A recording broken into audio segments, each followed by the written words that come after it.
Section D, Question 2.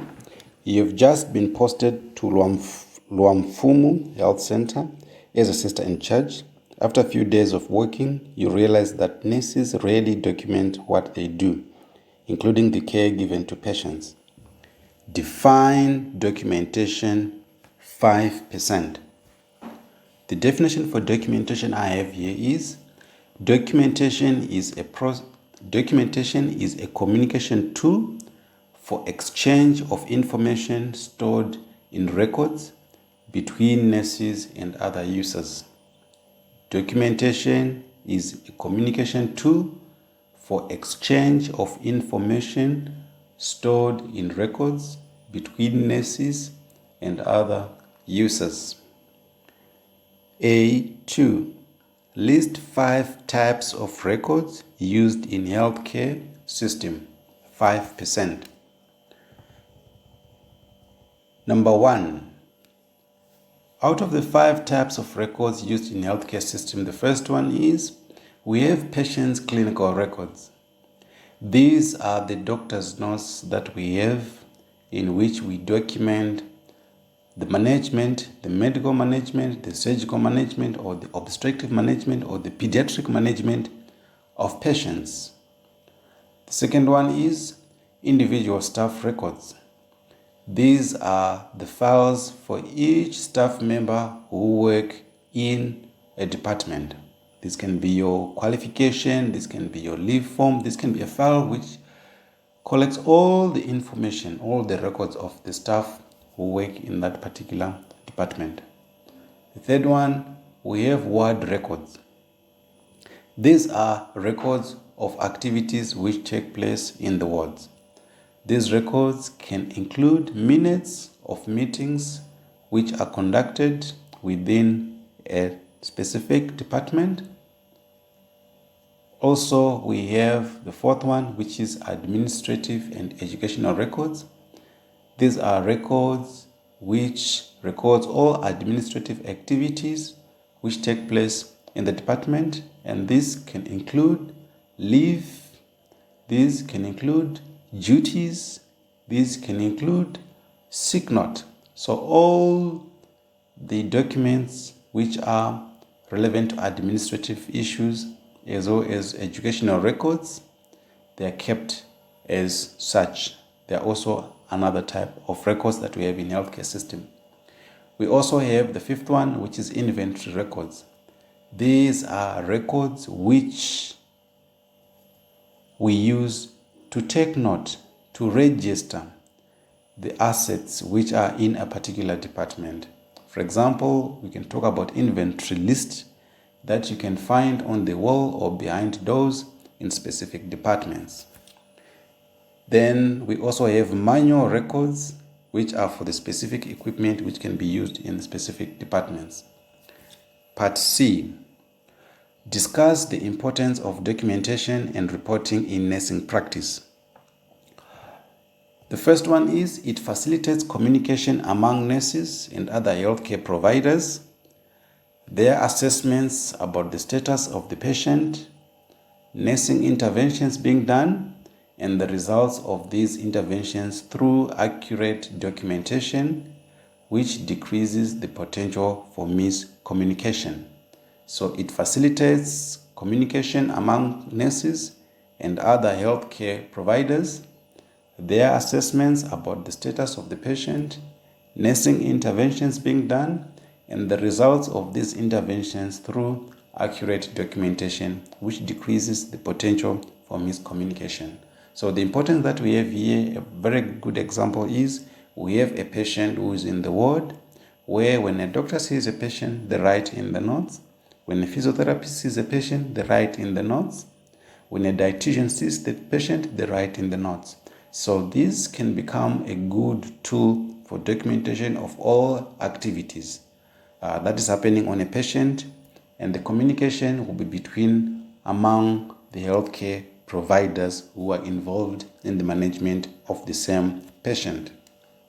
And then we have the second point, which is it encourages good nursing care by recording It encourages good nursing care by encouraging nurses to assess patients' progress and to determine which interventions are effective or non-effective, as well as identify and document the changes to the plan of care as needed. So it encourages good nursing care by encouraging nurses to assess the patient's progress, to assess whether the patient is getting better, and to determine whether the interventions that they have done are effective, and if they are not effective, to identify and document the changes to the plan of care as needed. The third big point is it promotes good nursing care by facilitating nursing research, all of which has the potential to improve the quality of nursing practice and nursing care. So the key word here is it promotes good nursing care by facilitating nursing research. And all this nursing research has the potential to improve on quality of nursing practice and nursing care. Another fourth point you can put also as independent, since number 3 we said it facilitates nursing research, you can actually put it improves or it promotes quality nursing practice. It improves on quality. So these are some of the importance that we have on documentation and reporting in nursing practice. The fifth point that we have is these are medical legal documents which can be used by an individual or by an institution in defending themselves in cases of litigations. Since the principle in nursing is what is not documented is not done. So it protects individuals and it protects institutions from potential litigations from disgruntled clients who are our patients. So these are the importance of documentation that we have in nursing practice, and I have highlighted 5 of them. Part D. Outline any 5 of Henry's 5 principles of management. So as we are aware, Henry Fayol's principles are more than 10, and in this particular question they wanted 5. The first one is division of work. The second one is authority. The third one is discipline. The fourth one is unity of command. The fifth one is unity of direction. 6, subordination of individual interest to the general interest. 7, remuneration. 8, centralization. 9, scalar chain. 10, order. 11, equity. 12, stability of tenure of employees. 14, initiative. And 15, spirit de corps. It is essential that we know the definition or the meaning of these terms, as there is a high chance that they take any of these principles and they will require you to do matching in section B, as we have seen with the other papers, as well as with this paper, where we have order, which was part of matching, scalar chain, part of matching, as well as unity of command and unity of direction. So this was part D of the question. It was part C. Then part D, it says, as an in charge, you are required to ensure that the nurses you are working with have a positive attitude towards work. Discuss 5 benefits of a positive attitude towards work. Now, the 5 benefits, here I've got more than 5, I have about 6 that I'm going to state and explain a bit.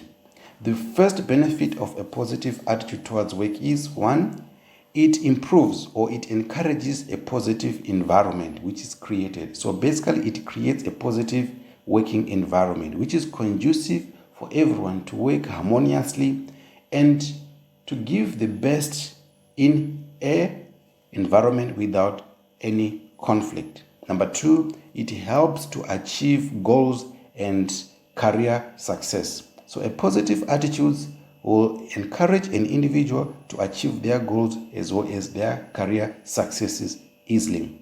Number 3, it reduces stress as well as the management of stress.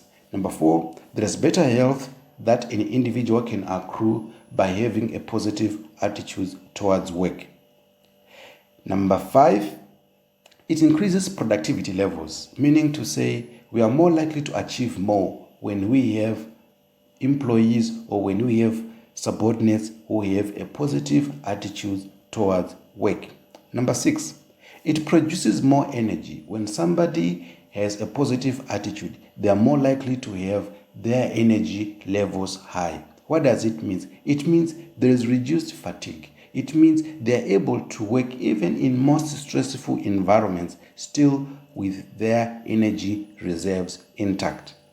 Number 7, it improves customer relations. In this case, it improves the relations that staff will have with their patients.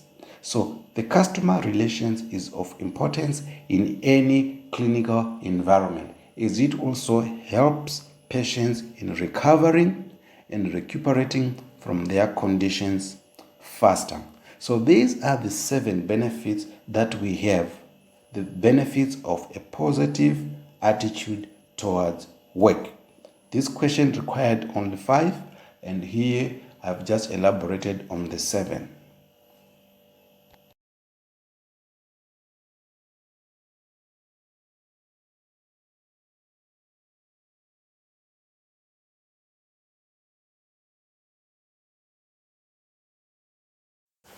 Question 3. You are in charge of a surgical ward where nursing students are allocated, and one of their objectives is to learn on concepts of leadership and management. You then decide to hold a symposium to teach them on the concepts of leadership and management. 3A. State 5 qualities of a good manager. 10%. State 5 qualities of a good manager. Now, the qualities of a good manager, as we all know them, the first one, a good manager is supposed to be intelligent. So intelligence is the first quality of a good manager.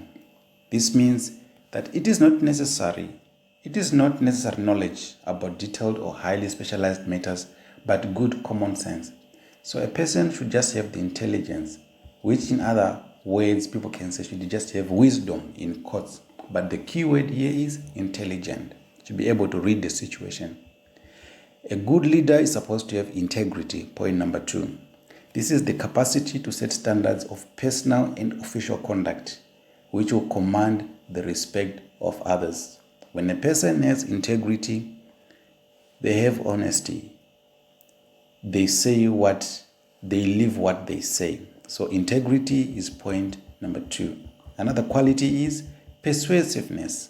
As a good leader, you should have the capacity to persuade others. It should be embodied in your decisions. When you make a decision, when you tell people what to do or where to go, people should be persuaded. So persuasiveness is another good quality of a leader. Number 4, a good leader is supposed to have judgment.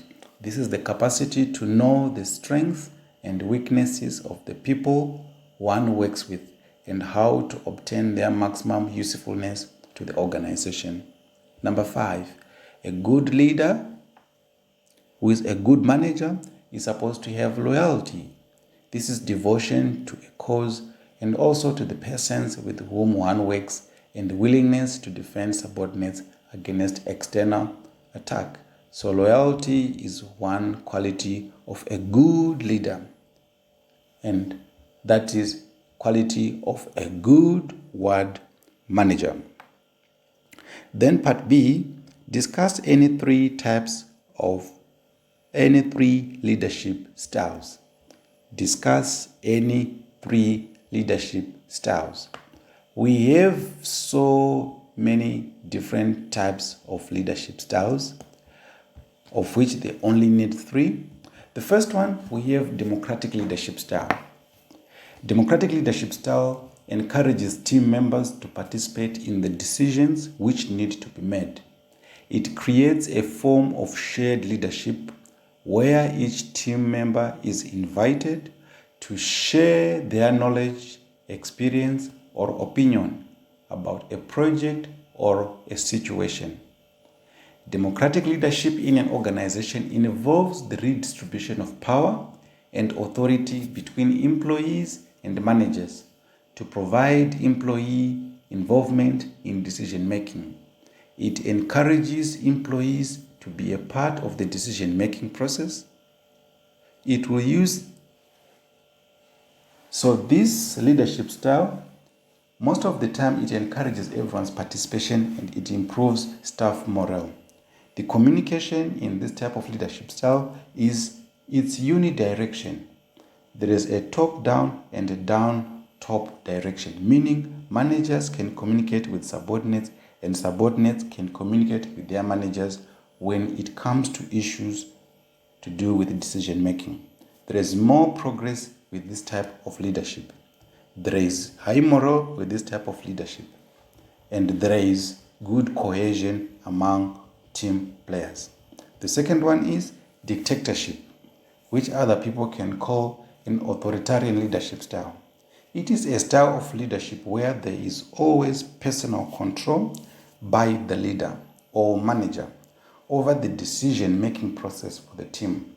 It is one in which the manager or the leader retains power, decision-making, authority, goal-setting, and control, and assume full responsibility for all actions. A leader using this style may choose to receive feedback from their team, but any decision is his to make alone. Normally, this leadership style can be used in an emergency situation. For example, you want to resuscitate a patient. This is a very good leadership style that a person can use.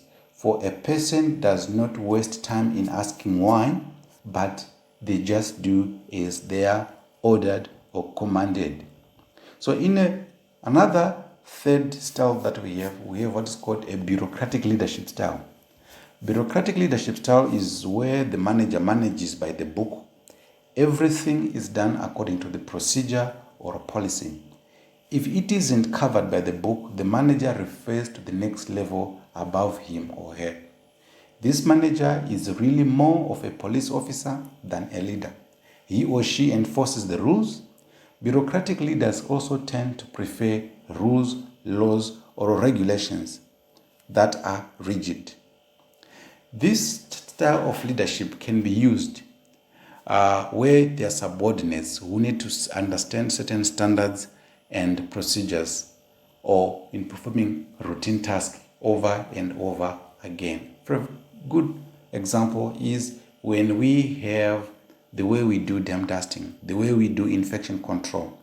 There are some ways in which it has to be done. The protocol has to be observed. Where safety is an issue, rules and protocols are a must. So this is where sometimes bureaucratic leadership style can also fit in. We also have another one, the fourth one, which is called laissez-faire or free rein or delegation leadership style.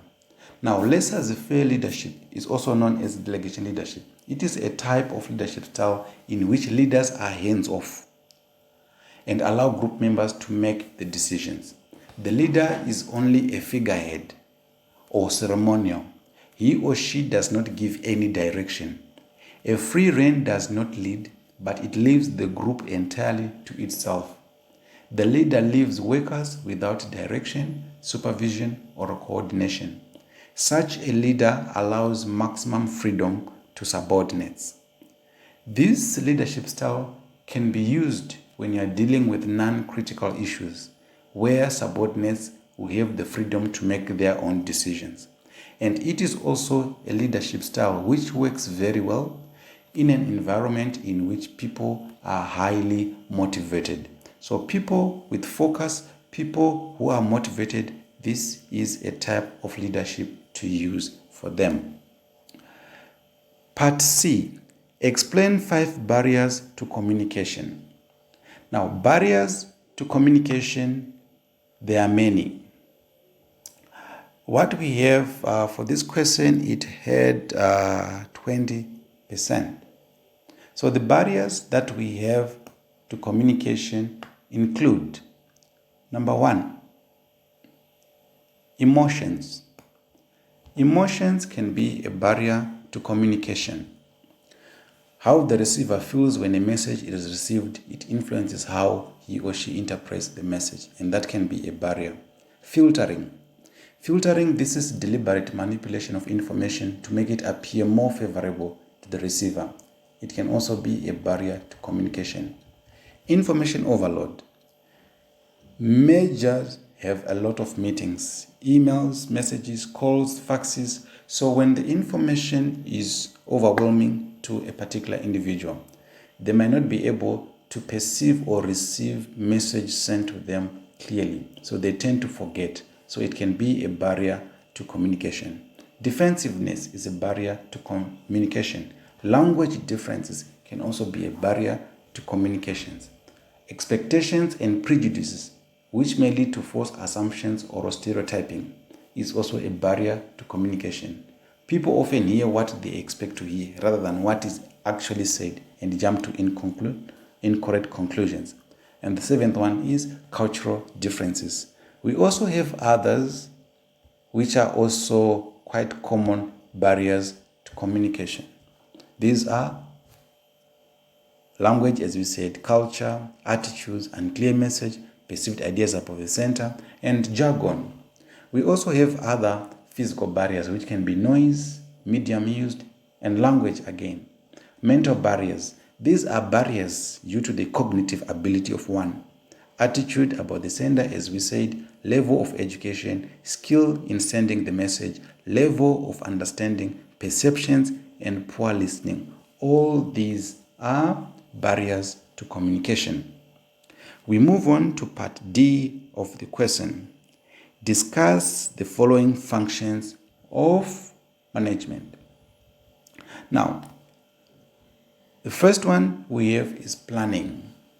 Now, planning involves defining the objectives to be achieved for a given period and what needs to be done to achieve the objectives.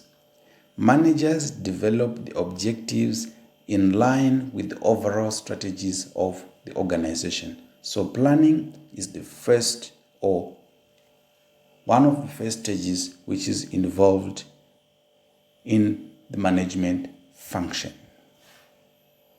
In other words, we can say planning is deciding in advance what to do, when to do it, how to do it, and who to do it.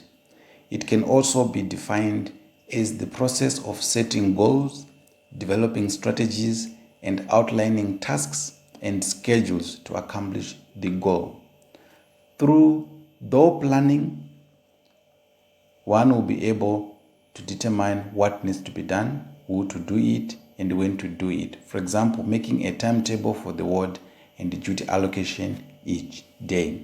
So that is a management function, which is planning. The second one that we have organizing. Organizing is the process of identifying and grouping of the work to be performed, defining and delegating responsibility and authority, and establishing relationships for the purpose of enabling people to work most efficiently. It is simply getting prepared for the action by arranging for required resources. The function of organizing involves the determination of activities that needs to be done and arranging for all required logistics or resources in order to reach the organizational goals. Through the function of organizing, one will be able to arrange for what to use in the ward. For example, drugs and medical supplies that will be required for the ward, for the day, for the month, or for a particular patient. The next management function we have is directing. Directing means giving instructions, guiding and counseling, motivating and leading the staff in an organization in doing work to achieve organizational goals. This is making other people work by giving them the plan and leaving them to do the work on their own. Directing involves delegation, supervision, coordination, motivation, and evaluation. Through directing, one will be able to influence and oversee the behavior of the staff in achieving the organizational goals, as well as assisting them in accomplishing their own personal or career goals. So directing is the action phase of the management function, where one has to make sure that the things which are supposed to be done are actually being done. We have another management function which is called controlling. Controlling is determining what is being accomplished. That is, evaluating performance and, if necessary, applying corrective measures so that performance takes place according to plans. It is an ongoing process. It involves establishing performance standards based on the organization's objectives and evaluating and reporting actual job performances. Once management has done both of these things, it should compare the two to determine any necessary corrective or preventive action. Through controlling, one will be able to identify any potential problems and take the necessary preventive measures. This stage of controlling will be used by one to identify any developing problems that need to be addressed through corrective action. So in controlling, you are now comparing what needs to be done versus what has been done and doing appropriate measures to correct if there is anything which has not been done very well. The last stage is staffing. Staffing is the function by which managers build an organization through the recruitment, selection, and development of individuals as capable employees. Staffing is that part of process of management which is concerned with acquiring, developing, employing, appraising, remunerating, and retaining people so that the right type of people are available in the right positions and at the right time in the organization. At ward level, staffing can be lobbied for more nurses through the Office of Nursing Officer so that more trainings can be done to improve the knowledge and the skills in the department. So staffing is important. It's all about getting the right people in the right departments at the right time and doing the right things that they are capable of doing. So these are the management functions that we have and how they relate to nursing. Ladies and gentlemen, this marks the end of our GNC 2019 paper, section B, C, and D. However, in the making of this video, there has been some challenges, as you have noticed in the flow of materials, and I look forward to have improvement in having them flow with the picture or with the still image which is there. I'm still trying to find the best way, but I hope we'll get there. All the best as you prepare, and I know you will do well. I look forward to get feedback from you. If there are any questions or challenges, please feel free to post them in the respective group. I look forward to also make MCQ model answers for this question as a bonus that I'm going to post at a later date. Thank you, ladies and gentlemen. All the best in your studies.